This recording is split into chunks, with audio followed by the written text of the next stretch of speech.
Olá, boa noite a todos. Meu nome é Alessandra, eu sou médica, estou no segundo ano de residência de Medicina de Família e Comunidade, aqui na cidade de Votuporanga, no interior de São Paulo, e nós vamos conversar nessa noite de hoje sobre o rastreamento de doenças. Então, o que se trata o rastreamento? O rastreamento é uma ação dirigida a uma população assintomática que tem o intuito de identificar as doenças na sua fase pré-clínica. É a realização de testes ou exames diagnósticos em populações ou pessoas assintomáticas, com a finalidade do diagnóstico precoce ou identificação de controle de risco. Só lembrando que dentro dos níveis de prevenção, o rastreamento ele se encontra no nível de prevenção secundária, né, que é onde a ação é dirigida para detectar um problema no seu estágio inicial, às vezes até mesmo na fase subclínica, como no caso do rastreamento, que a gente vai tentar diagnosticar pessoas assintomáticas ainda sem ter os sintomas da doença. Quais são os objetivos, então, do rastreamento? É intervir em pessoas saudáveis e ter a certeza que essa intervenção produzirá mais benefícios do que malefícios, reduzindo, assim, a morbidade e a mortalidade da doença, ou agravo ou risco rastreado. Para se criar um programa de rastreamento, existem alguns critérios. Dentro desses critérios estão 3 características, que é a característica da doença, a característica do teste e a característica da população que precisa ser rastreada. Com relação à característica da doença, a doença ela deve ser relativamente frequente e importante do ponto de vista clínico. Ela deve gerar um impacto significativo na saúde pública, como, por exemplo, as doenças crônicas, como diabetes, a hipertensão, ser possível detectá-la ainda no período assintomático, né, e que prever melhoras no desfechos pelo tratamento oferecido durante o período assintomático. Com relação à característica do teste, então o teste ele tem que ter uma sensibilidade suficiente para detectar a doença no período assintomático, uma especificidade suficiente para minimizar os resultados falsos positivos, e o teste ele deve ter um custo aceitável para as pessoas, né? Tanto do ponto de vista social, físico e financeiro.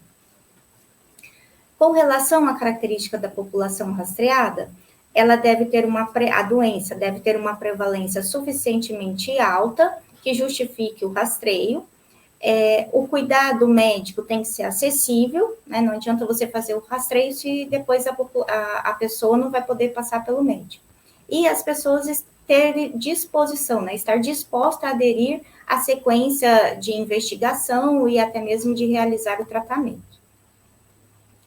Temos que saber a importância e a diferença entre rastreamento de diagnóstico precoce. O rastreamento, ele é ainda no período subclínico ou no período assintomático, onde a pessoa ela tem a doença, porém ainda está ausente os sinais e sintomas.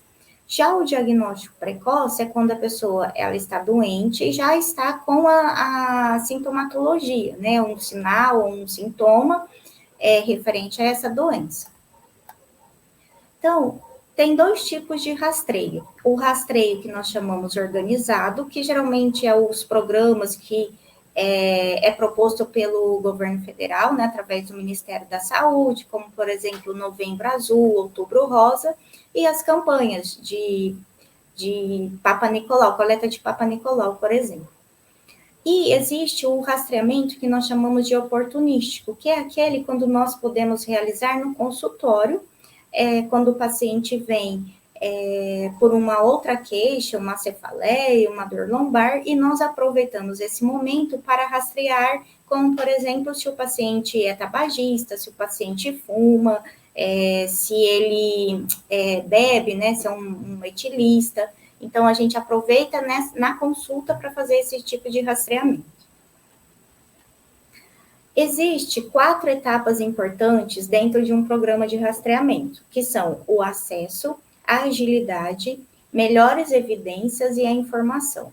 Nós vamos ver agora cada uma delas. Com relação ao acesso, então, o rastreamento, quando apropriado e estabelecido em um programa organizado, ele não constitui a modalidade diagnóstica nem assistencial, e sim é um direito, né, das pessoas a uma atenção à saúde de qualidade.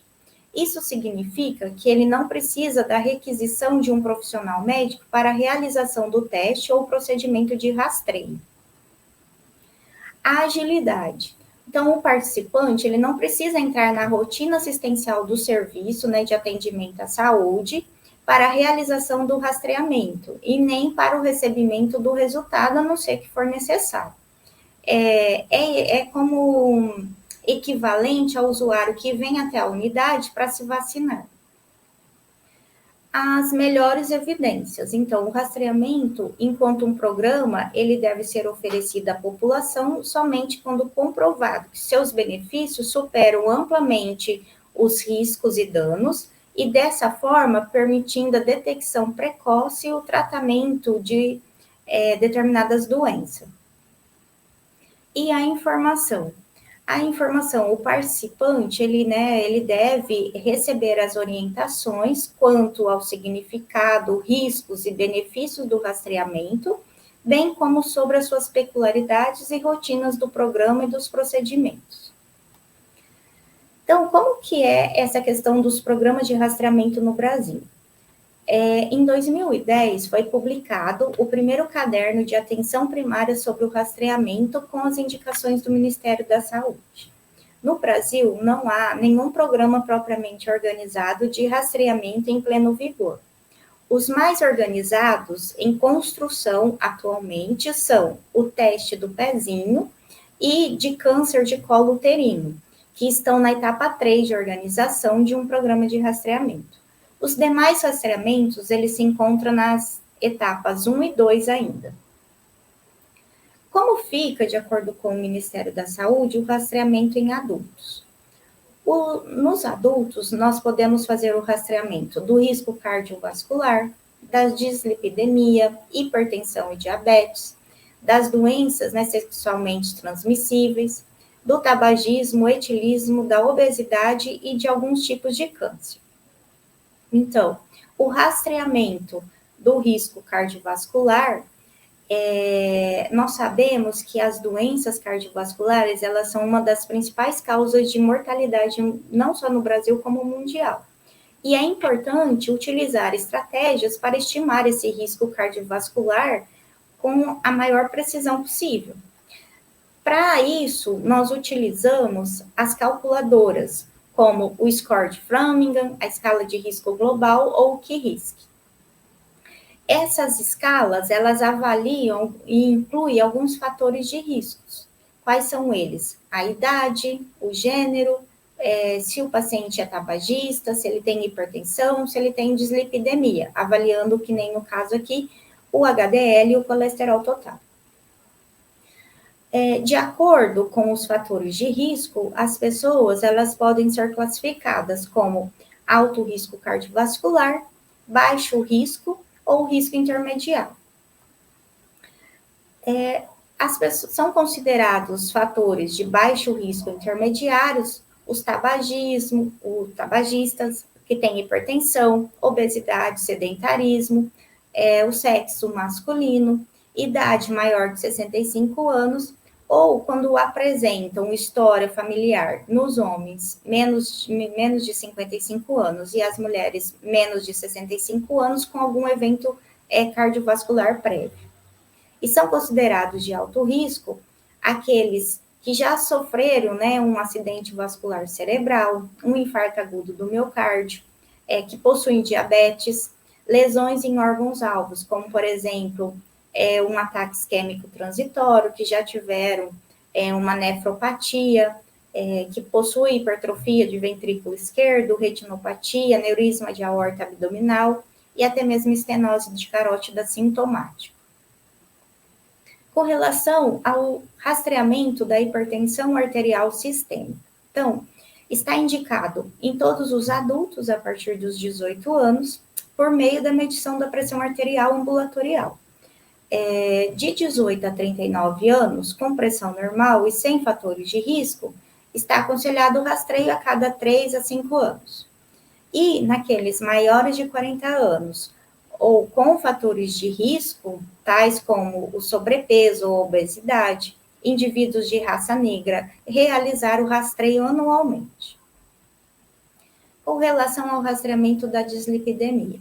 Então, a identificação dos altos níveis do perfil lipídico em pacientes assintomáticos pode nos ajudar a prevenir doenças arterial coronariana, uma vez que a chance desse paciente de ter uma doença arterial coronariana em 10 anos é menor naqueles sem as alterações lipídicas. Então, tá aí a importância do rastreio da dislipidemia.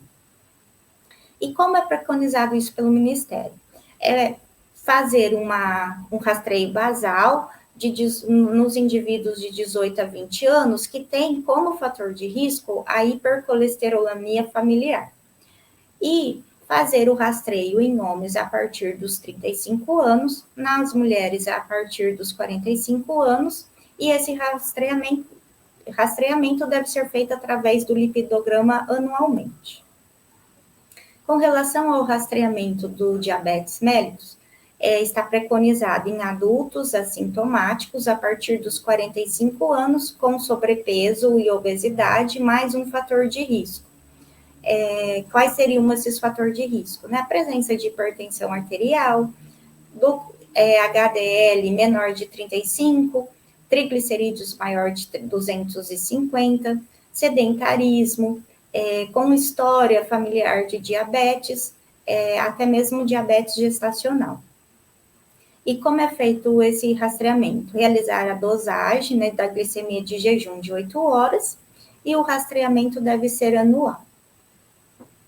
Como fica o rastreamento das infecções sexualmente transmissíveis? Então, deve-se rastrear todos os adultos entre 18 e 65 anos ou pacientes com fatores de riscos. Quais seriam esses fatores?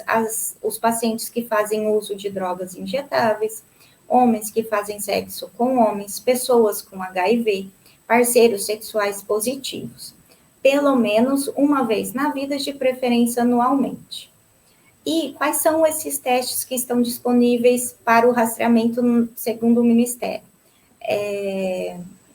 O teste rápido, de HIV, para a detecção do HIV, o teste de HBsAg para a hepatites B, o anti-HCV para o da hepatite C e o teste rápido, ou FTA-ABS, para o rastreio da doença da sífilis. Como a gente podemos fazer o rastreamento do tabagismo? Então, deve ser rastreado todos os adultos, incluindo as gestantes, abordar o uso do tabaco durante a anamnese no consultório. Então, perguntando, o senhor ou a senhora fuma, E questionando quanto fuma, desde quando, e fazer a aplicação de alguns testes, como, por exemplo, o teste de Fagerstrom, para avaliar o grau de dependência à nicotina, E aí, propor o tratamento e a ajuda psicológica, dependendo de cada caso. Com relação ao rastreamento do etilismo, devem ser rastreados todos os pacientes adultos, inclusive as gestantes, e utilizando alguns protocolos. Os dois mais utilizados é o protocolo CAGE ou o AUDICT-C, durante a anamnese com o paciente no consultório. Eu coloquei aqui o protocolo CAGE, onde são realizadas algumas perguntas, como você já tentou alguma vez diminuir ou parar de beber? Já ficou aborrecido quando outra pessoa critica o seu hábito de beber? Se já se sentiu mal ou culpado por beber? E se já precisou beber logo pela manhã para relaxar ou aliviar algum mal-estar ou ressaca? Então, o resultado é que se 2 ou mais respostas forem sim, afirmativas, sugere o abuso ou dependência do álcool. Com relação ao rastreio da obesidade. Então, deve ser proposto o rastreio a todos os indivíduos adultos e nas crianças a partir dos 6 anos. e realizar o cálculo do IMC, levando em conta o contexto do paciente, o grau de motivação para mudanças do hábito de vida. E a partir daí, propor um plano terapêutico em conjunto com o paciente. Com relação ao rastreio dos cânceres, é preconizado pelo Ministério da Saúde o rastreio do câncer de colo do útero, do câncer de mama, câncer do colo e reto e também do câncer de pulmão. O rastreio do câncer do colo do útero deve ser a todas as mulheres entre 25 e 64 anos que já iniciaram atividade sexual, através do exame, né, do citopatológico, também conhecido como Papa Nicolau ou preventivo. Segundo o Ministério da Saúde, deverá ser realizado 2 exames anuais consecutivos. Se esses exames vierem normal, a mulher pode espaçar e coletar a cada 3 anos. Mulheres portadoras de imunodeficiência ou HIV poderá realizar o exame anualmente. Com relação ao rastreio do câncer de mama. Então, segundo o Ministério da Saúde, todas as mulheres a partir dos 50 anos até os 69 anos devem fazer o rastreio a cada 2 anos. O rastreio se faz através da mamografia e se houver algum fator de risco ou história familiar de primeiro grau de câncer de mama, esse rastreio deve iniciar com 10 anos a menos. Com relação ao câncer de colo de reto, está preconizado o rastreio, segundo o Ministério da Saúde, por meio da pesquisa de sangue oculto nas fezes, né, em adultos na faixa etária entre os 50 e 75 anos de idade. Pode ser realizado anualmente ou bianual, e se essa pesquisa de sangue oculto nas fezes vier positivo, é recomendado a realização da colonoscopia, que é o mais comum, ou também da retossigmoidoscopia flexível.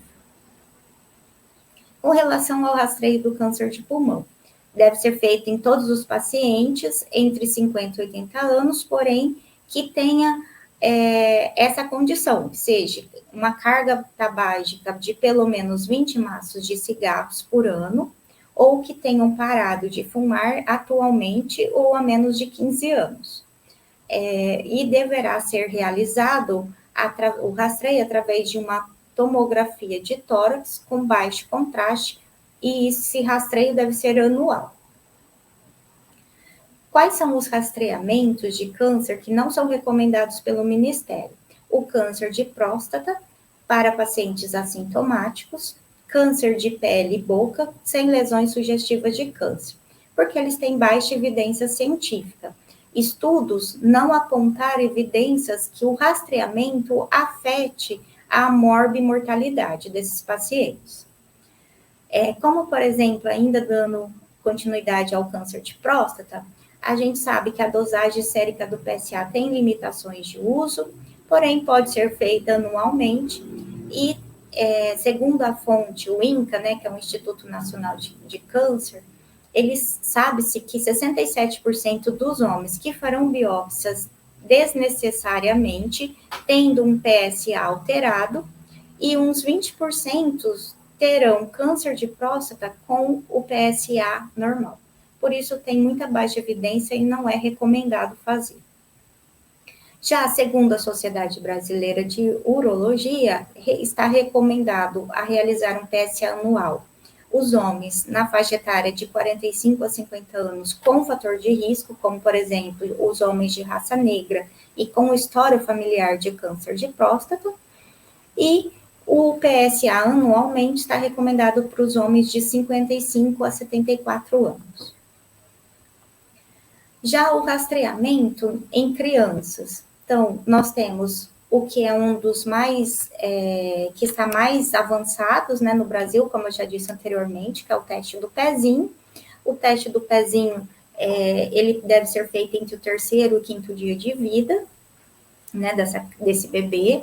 E nós temos 6 doenças que são já rastreadas em todo o Brasil, que é a fenilcetonúria, o hipotiroidismo congênito, a deficiência da biotinidase, a hemoglobinopatias, a fibrose cística e também a doença falciforme. Já existe uma nova aprovação de que esse rastreamento vai ser agora para 50 doenças. Porém, esse processo ainda é longo e vai depender muito das condições de cada estado, de cada município, para ir acrescentando esses rastreamentos durante a cada ano, né, para que se amplie essa gama de doenças durante a realização desse teste de pezinho. Além disso, também nas crianças são feitos os testes do coraçãozinho, do olhinho e da linguinha, que geralmente é ainda feito na maternidade, enquanto a mãe, né, e o bebê se encontram na maternidade. O do coraçãozinho, uma vez alterado o teste da saturação, é preconizado realizar o eco ainda na maternidade. Se vir normal, ele pode ir de alta. O do olhinho e da linguinha também são realizados ainda na maternidade. O teste da orelhinha, ele pode ser feito com até 30 dias, né, após o nascimento do bebê. Geralmente é realizado o rastreio, né, de triagem auditiva neonatal e geralmente é feito pelo fonoaudiólogo, fora já do ambiente hospitalar. Então, quais são as conclusões sobre o rastreamento? Quando se fala de rastreamento, deve-se pensar na visão de coletividade e não individualmente, tá? E será necessário rastrear uma grande quantidade de pessoas saudáveis e assintomáticas para se detectar alguns pacientes, né, com a condição a ser pesquisada, a doença ou o diagnóstico, né? As referências bibliográficas que eu utilizei foram essas, né? O caderno de atenção, o número 29, que trata-se de rastreamento do Ministério da Saúde.